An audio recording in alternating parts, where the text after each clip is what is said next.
The Notorious Jumping Frog of Calaveras County by Mark Twain.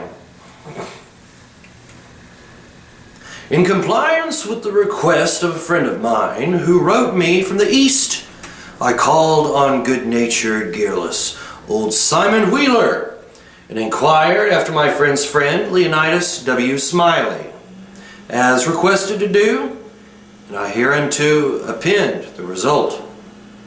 I have a lurking suspicion that Leonidas W. Smiley is a myth, that my friend never knew such a personage, and that he only conjectured that if I asked old Wheeler about him, it would remind him of his infamous Jim Smiley, and he would go to work and bore me to death with some exasperating reminiscence of him as long as and as tedious as it should be useless to me. If that was the design, it succeeded. I found Simon Wheeler dozing comfortably by the barroom stove of the dilapidated tavern in the decayed mining camp of Angels, and I noticed that he was fat and bald-headed and had an expression of winning gentleness and simplicity upon his tranquil countenance. He roused up and gave me good day, and I told him that a friend of mine had commissioned me to make some inquiries about a cherished companion of his boyhood named Leonidas W. Smiley, Reverend Leonidas W. Smiley, a young minister of the gospel, who he had heard was at one time a resident of Angels Camp. I added that if Mr. Wheeler could tell me anything about this Reverend Leonidas W. Smiley, I would feel under many obligations to him. Simon Wheeler backed me into a corner and blockaded me there with his chair, and then sat down and reeled off the monotonous narration which follows this paragraph. He never smiled, he never frowned, he never changed his voice from the gentle flowing key to which he tuned his initial sentence. He never betrayed the slightest suspicion of enthusiasm. But all through the interminable narrative there ran a vein of impressive earnestness and sincerity, which showed me plainly that, so far from his imagining that there was anything ridiculous or funny about his story, he regarded it as a really important matter, and admired its two heroes as men of transcendent genius and finesse. I let him go on in his own way and never interrupted him once. Reverend Leonidas Reverend Lee, well, there was a feller here once by the name of Jim Smiley in the winter of '49, or maybe it was the spring of '50. I don't recollect exactly. Somehow, though, what makes me think of it was one or the other is because I remember the big flume weren't finished when he first came to the camp. But anyway, he was the curious man about always betting on anything that turned up you ever see. If he could get anybody to bet on the other side, and if he couldn't, he'd change sides. Anyway, that suited the other man would suit him. Anyway, just so's he's got a bet, he was satisfied. But still, he was lucky, uncommon lucky. He most always came out winner. He was always ready and laying for a chance. There couldn't be no sultry thing mentioned, but that feller'd offer to bet on it and take every side you please. As I was telling you, if there was a horse race, you'd find him flush or you'd find him busted at the end of it. If there was a dog fight, he'd bet on it. If there was a cat fight, he'd bet on it. If there was a chicken fight, he'd bet on it. Why, if there was two birds sitting on a fence, he would bet you which one would fly first. Or if there was a camp meeting, he would be there regular to bet on Parson Walker, which he judged to be the best exhorter about there here. And so he was too, being a good man. If he even see a straddle bug start to go anywheres, he would bet you know how long it would take him to get to wherever he was going to. And if you took him up, he would follow that straddle bug to Mexico. But what he would find out where it was bound for and how long he was on the road. Lots of the boys here has seen that Smiley and can tell you about him. Why, it never made no difference to him. He'd bet on anything. The dangest feller. Parson Walker's wife laid very sick once for a good while, and it seemed as if they weren't going to save her. But one morning he came in and Smiley up and asked him how she was, and he said she was considerable better, thank the Lord for his infinite mercy, and coming on so smart that with the blessing of Providence she'd get well yet. And Smiley, before he thought, says, "Well, I risk 2.5 she don't anyway." This year Smiley had a mare. The boys called her the 15-minute nag, but that was only in fun, you know, because of course she was faster than that. And he used to win money on that horse. For all she was so slow and always had the asthma or the distemper or the consumption or something of that kind. They used to give her 200 or 300 yards start and then pass her underway.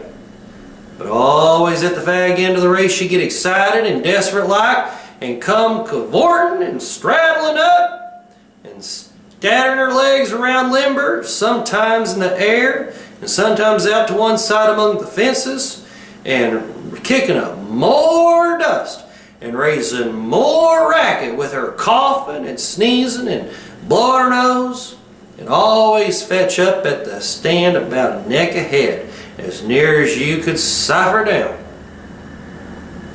And he had a little small bull pup that to look at him you'd think he weren't worth a cent, but to sit around and look ornery and lay for a chance to steal something. But as soon as money was up on him, he was a different dog. His underjaw began to stick out like a forecastle of a steamboat, and his teeth would uncover and shine like the furnaces. And a dog might tackle him and bullyrag him and bite him and throw him over his shoulder 2 or 3 times, and Andrew Jackson, which was the name of the pup, Andrew Jackson would never let on but what he was satisfied and hadn't expected nothing else. And the bets being doubled and doubled on the other side all the time till the money was all up. And then all of a sudden he would grab that other dog's chest by the gint of his hind leg and freeze to it. Not chaw, you understand, but only just grip and hang on till they throwed up the sponge, if it was a year.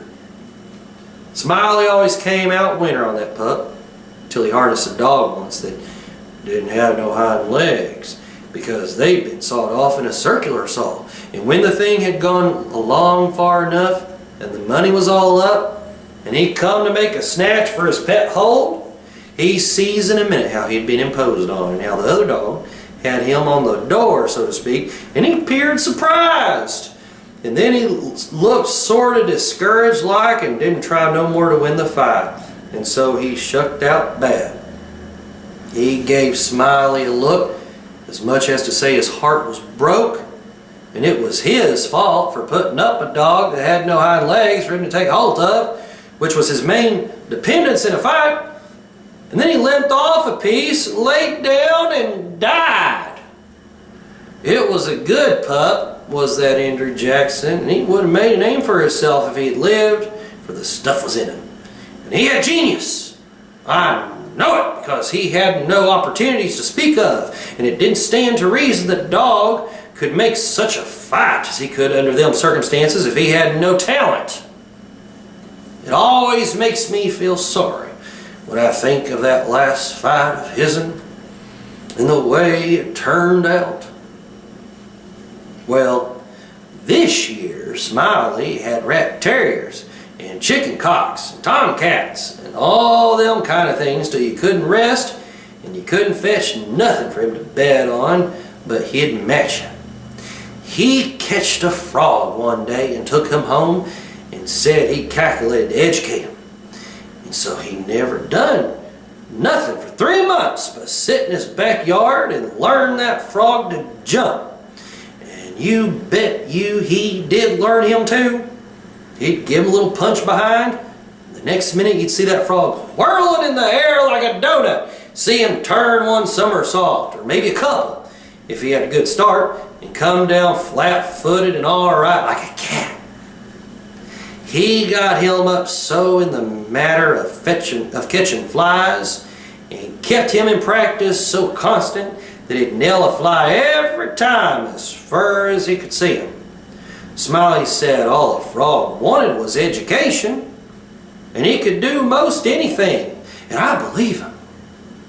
Why, I seen him set Daniel Webster down here on this floor, Daniel Webster was the name of the frog, and sing out, "Flies, Daniel, flies!" And quicker than you could wink, he'd spring straight up, snake a fly off the counter there, and flop down on the floor again as solid as a gob of mud, and fall to scratching the side of his head with his hind foot, as indifferent as if he had no idea he'd been doing any more any frog might do.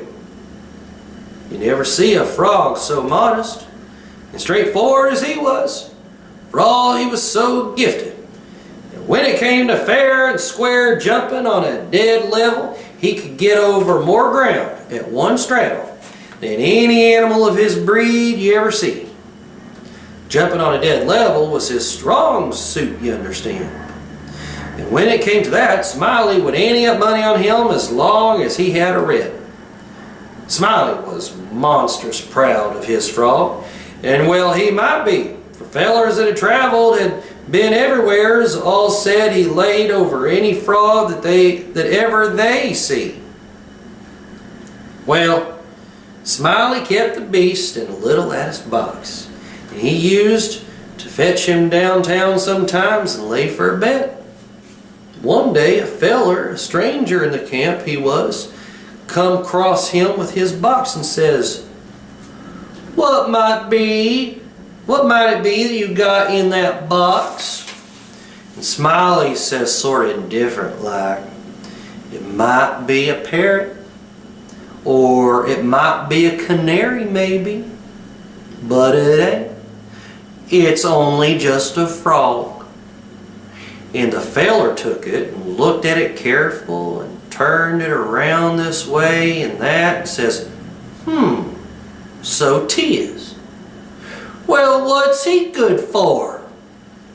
"Well," Smiley says easy and careless, "he's good enough for one thing, I should judge. He can out-jump any frog in Calaveras County." The feller took the box again and took another long, particular look and gave it back to Smiley and says very deliberate, "Well," he says, "I don't see no points about that frog that's any better than any other frog." "Maybe you don't," Smiley says. "Maybe you understand frogs, and maybe you don't understand them. Maybe you've had experience, and maybe you ain't only an amateur, as it were. Anyways, I've got my opinion, and I'll risk $40 that he can out-jump any frog in Calaveras County." And the feller studied a minute, and then says kinder sad like, "Well, I'm only a stranger here, and I ain't got no frog. But if I had a frog, I'd bet you." And then Smiley says, that's all right. If you'll hold my box a minute, I'll go and get you a frog." And so the feller took the box and put up his $40 along with Smiley's and sat down to wait. So he sat there good while thinking and thinking to himself, and then he got the frog out and prized his mouth open and took a teaspoon and filled him full of quail shot, filled him pretty near up to his chin, and set him on the floor. Smiley, he went to the swamp and slopped around in the mud for a long time, and finally he catched a frog and fetched him in and gave him to this feller and says, "Now, if you're ready, Set him alongside of Daniel with his four paws just even with Daniel's, and I'll give the word." Then he says, "1, 2, 3, get!" And him and the feller touched up the frogs from behind, and the new frog hopped off lively, but Daniel give a heave and hissed up his shoulders so like a Frenchman, but it weren't no use. He couldn't budge. He was planted as solid as a church, and he couldn't no more stir than if he was anchored out. Smiley was a good deal surprised, and he was disgusted too. But he didn't have no idea what the matter was, of course. The feller took the money and started away, and when he was going out the door, he sort of jerked his thumb over his shoulder so at Daniel and says again, very deliberate, "Well," he says, "I don't see no points about that frog that's any better than any other frog." Smiley, he stood scratching his head and looking down at Daniel a long time, and at last he says, "I do wonder what the nation that frog throwed off for. I wonder if there ain't something the matter with him. He 'pears to look mighty baggy somehow." And he catched Daniel by the nape of the neck and hefted him and says, "Why, blame my cats if he don't weigh 5 pounds. And turned him upside down, and he belched out a double handful of shot. And then he see how it was. And he was the maddest man. He set the frog down and took out after that feller, but he never catched him. And here Simon Wheeler heard his name called from the front yard and got up to see what was wanted. Turning to me as he moved away, he said, "Just sit where you are, stranger, and rest easy. I ain't going to be gone a second."